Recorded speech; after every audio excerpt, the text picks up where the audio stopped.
berdiri. Kita berdiri, kita memuji nama Tuhan. Kita menyanyi. Apa kepala? Di pintumu ku datang dan mengetok. Yuk, adik-adik, ayo kamu.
Doa kita bersama. Mari berdoa. Tuhan Yesus yang baik, terima kasih karena pada saat ini Tuhan memberikan kami kekuatan, kesehatan, sehingga kami dapat bersemangat untuk memuji dan memuliakan nama-Mu. Sebentar kami akan melanjutkan ibadah ini Bapa, biarlah kiranya Roh Kudus-Mu melingkupi setiap hati dan pikiran kami, agar kami fokus dan tenang mengikuti ibadah ini. Di dalam nama Tuhan Yesus Kristus kami telah berdoa. Amin. Adik-adik, mari kita bermazmur. Kita buka kitab kita dari Mazmur 28 ayat 7. Mazmur 28 ayat 7 ya. Ayat yang tercetak keluar, Kavalu yang baca. Ayat yang tercetak ke dalam, adik-adik dan Kamala yang membaca. Mari kita bermazmur. Tuhan adalah kekuatanku dan perisaiku, kepadanya hatiku percaya. Aku tertolong sebab itu beria-ria hatiku, dan dengan nyanyianku aku bersyukur kepadanya.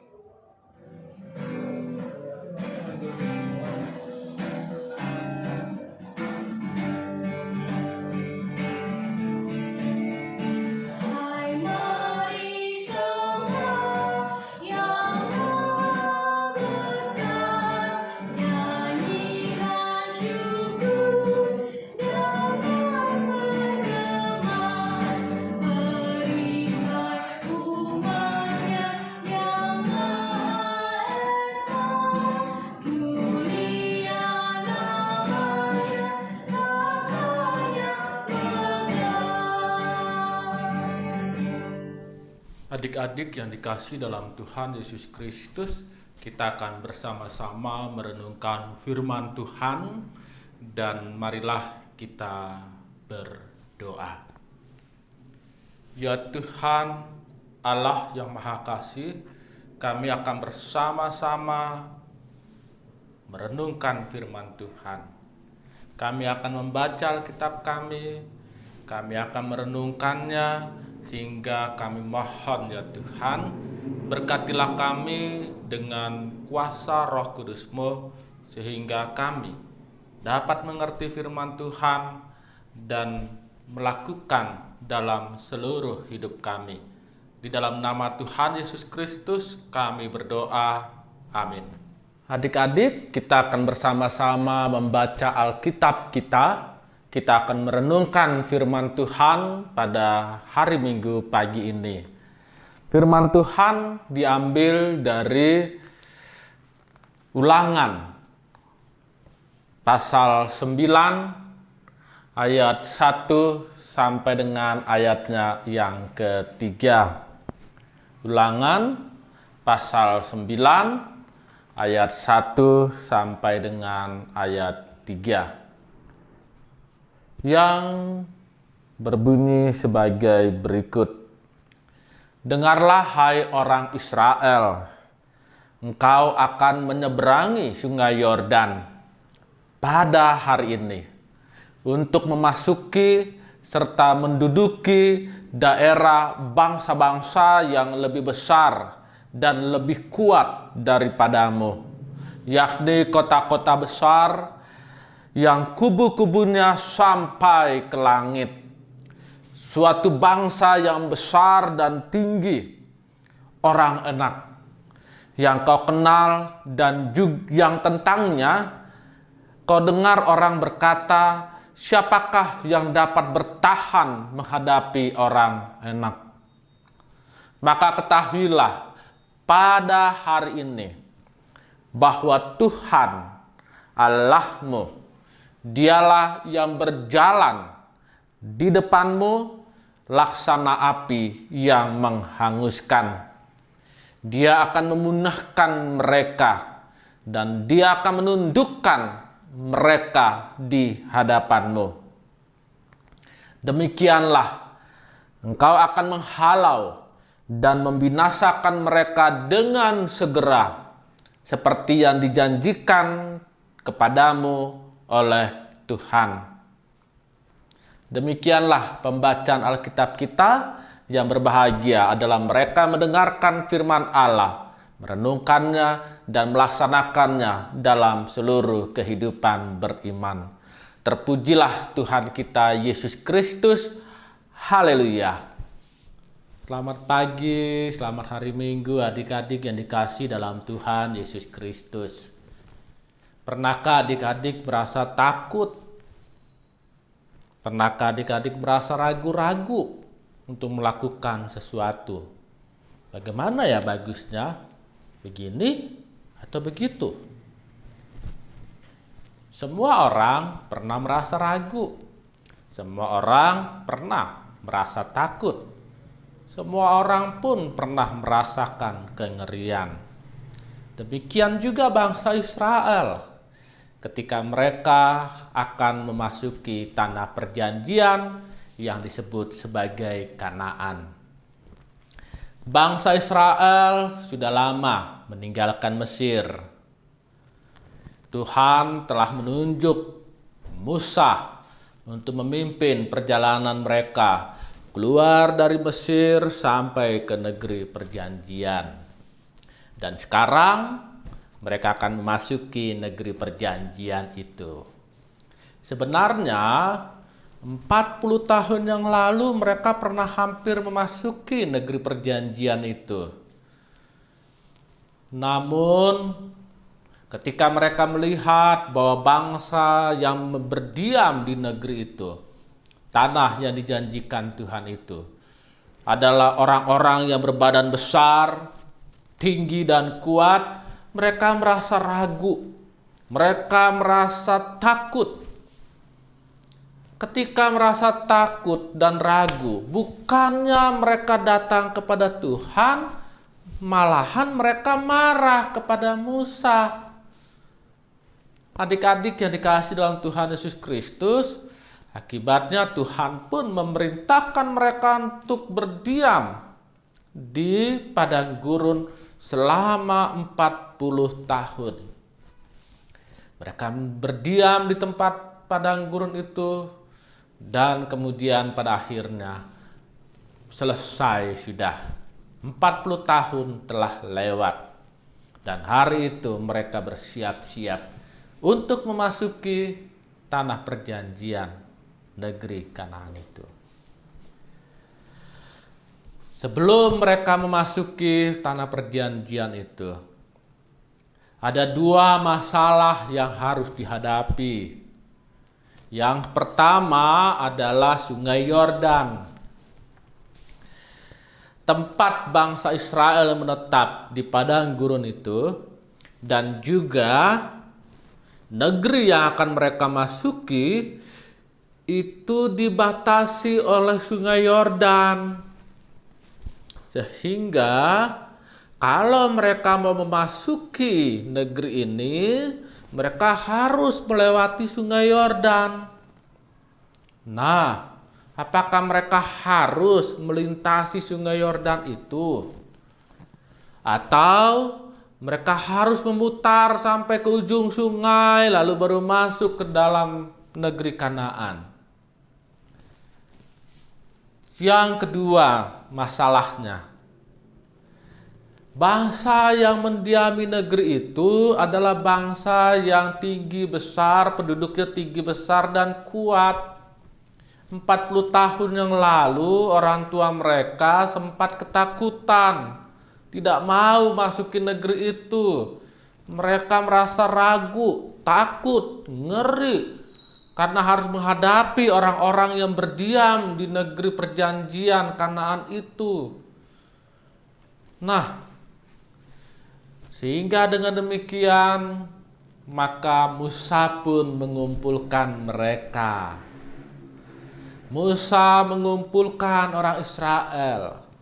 Musa mengingatkan bangsa Israel pada kemahakuasaan Tuhan, Allah yang telah menuntun mereka keluar dari Mesir menuju negeri perjanjian. Tuhan mengingatkan kepada kemahakuasaan Tuhan, Allah yang telah menyertai mereka selama mereka menetap di padang gurun. Tuhan, Allah yang disembah oleh orang Israel adalah Allah yang bekerja, Allah yang bertindak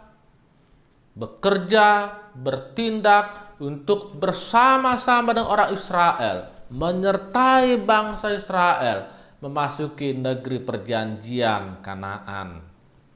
Oleh karena itu, seharusnya orang Israel tidak perlu ragu, tidak perlu takut menghadapi masalah Sungai Yordan, apalagi menghadapi juga nantinya bangsa yang ada di hadapan mereka itu. Bangsa Israel tidak boleh ragu, tidak boleh takut menghadapi orang-orang enak yang tinggi, besar, dan kuat itu. Nanti kalau kita membaca kitab Yosua pasal 3, kemahakuasaan Tuhan itu ditunjukkan. Sungai Yordan yang membatasi antara negeri perjanjian dan tempat mereka menetap terbendung oleh Tuhan. Tuhan membendung Sungai Yordan sehingga dengan demikian orang Israel bisa berjalan di tempat yang telah kering itu. Sama seperti yang terjadi ketika Tuhan membelah Laut Merah. Kitab Yosua juga menceritakan bahwa nantinya bangsa Israel akan menduduki negeri yang orang-orangnya, yang penduduknya katanya kuat, gagah perkasa, tinggi besar, dengan kubu-kubu, benteng-benteng perlindungan yang kuat. Adik-adik yang dikasihi dalam Tuhan Yesus Kristus, Tuhan, Allah yang kita sembah ini adalah Allah yang selalu bekerja, Allah yang selalu bersama-sama dengan kita. Tuhan Allah kita adalah Allah yang tidak berdiam diri seperti patung-patung. Tuhan Allah kita adalah Allah yang tidak akan membiarkan kita sendirian. Tuhan telah memerintahkan supaya anak-anaknya hidup saling mengasihi satu dengan yang lain. Tuhan juga telah merintahkan kepada kita semua untuk menceritakan tentang perbuatan-perbuatan yang ajaib dari Tuhan, bersaksi tentang Tuhan Allah. Kita harus percaya bahwa Tuhan juga akan membantu kita untuk menceritakan kasih-Nya, untuk mewujudkan hidup yang saling mengasihi itu. Tuhan telah menyediakan negeri perjanjian Kanaan kepada orang Israel, menyertai mereka untuk melewati sungai Yordan yang telah dibendung, untuk berhadapan dengan orang-orang enak yang tinggi besar dan perkasa itu. Demikian juga kita mengimani Tuhan pun akan menyertai bersama-sama dengan kita dalam melaksanakan perintahnya, yaitu saling mengasihi dan senantiasa memberitakan perbuatan-perbuatan kasih Allah. Tuhan memberikan kemampuan, Tuhan memberikan kekuatan, Tuhan memberikan hikmat, pengertian kepada kita semua untuk dapat mengerjakan tugas-tugas yang telah Tuhan berikan kepada kita semuanya. Terpujilah Tuhan Yesus Kristus. Amin.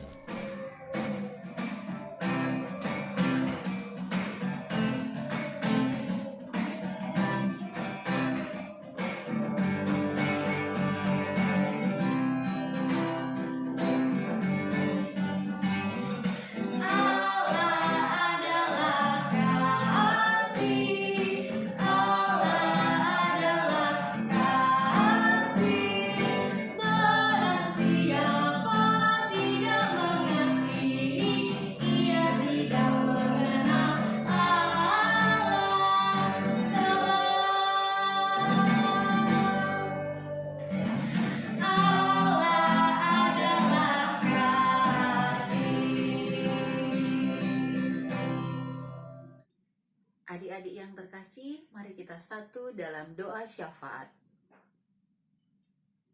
Allah Bapa yang pengasih, terima kasih atas berkat yang Kau curahkan bagi kami. Puji syukur kami naikkan kepadamu. Pada saat ini kami akan memanjatkan doa-doa syafaat kami. Kami mau berdoa untuk adik-adik yang selama ini belajar di rumah dalam proses pembelajaran jarak jauh. Berilah mereka sukacita dan hati yang gembira dalam melaksanakan program itu.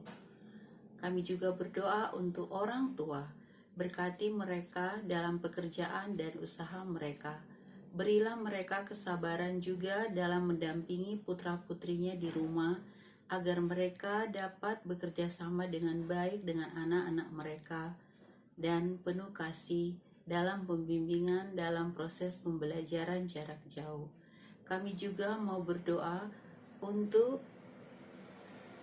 Bapak Pendeta Levi dan keluarga, Ibu Pendeta Vanda dan keluarga, Vikaris Nurma Boru Ginting. Berkati pelayanan mereka agar supaya mereka dapat melayani dengan baik di Gereja Obor Banten. Berkati juga semua jemaat yang ada di Obor Banten agar kami semua diberikan berkat yang berasal dari Tuhan. Bapa, kami juga berdoa untuk gereja kami. Berkati gereja kami agar supaya kami dapat bersekutu, bekerja sama, dan saling menolong satu dengan yang lain. Bapa dalam surga, kami juga mau berdoa untuk bangsa dan negara kami. Berkatilah pemimpin bangsa negara kami, Bapak Presiden, para menteri, para lurah maupun sampai ke tingkat desa-desa. Berkati agar supaya kami diberi roh kebijaksanaan dalam memimpin negara ini. Kami juga berdoa untuk kakak-kakak layan dalam pekerjaan mereka maupun dalam keseharian mereka. Berilah kami hikmat yang berasal daripadamu. Semuanya ini kami naikkan hanya dalam tangan-Mu yang penuh kasih yang telah mengajar kami berdoa. Bapa kami yang ada dalam surga, dikuduskanlah nama-Mu, datanglah kerajaan-Mu, jadilah kehendak-Mu di atas bumi seperti di dalam surga. Berilah kami pada hari ini makanan kami yang secukupnya, dan ampunilah kesalahan kami, seperti kami pun mengampuni orang yang bersalah kepada kami. Dan jangan masukkan kami ke dalam pencobaan, tetapi lepaskanlah kami daripada yang jahat. Karena Engkaulah yang empunya kerajaan dan kuasa dan kemuliaan sampai selama-lamanya. Amin.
Adik-adik, Kamala mau mengingatkan kembali, tadi kan kita udah dengar firman Tuhan ya.